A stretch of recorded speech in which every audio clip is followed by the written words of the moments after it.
The dialogue between a patient and their oncologist in terms of their heart needs to be one of constant awareness from the part of the patient.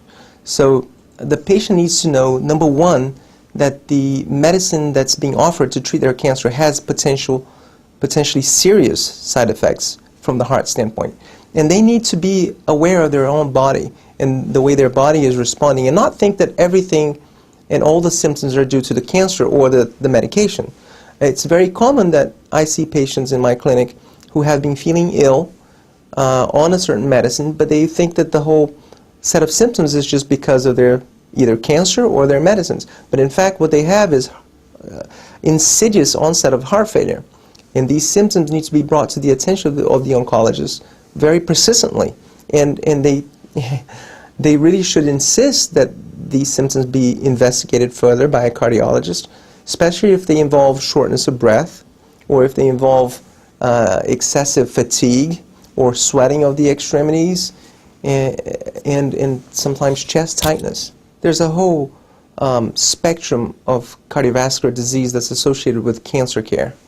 And it depends on what kind of cancer care you get. So, for example, people that receive radiation therapy to their chest, they have a higher incidence of developing coronary blockages and heart attacks and angina. Another important thing is some of these medications cause high blood pressure. So you need to monitor your blood pressure depending on what kind of medication you are. But the most important side effect, and the one that's probably the most devastating, is heart failure. Because it's not unusual that we see patients that get treated for their cancer but are left with a heart that's so bad that eventually needs transplantation. So the heart failure aspect of the matter is, I think, in my opinion, the most important. And what we've found is if we catch it early enough, if people are in tune to their symptoms, and we see them early enough, we can reverse the heart failure symptoms and bring the heart back to normal.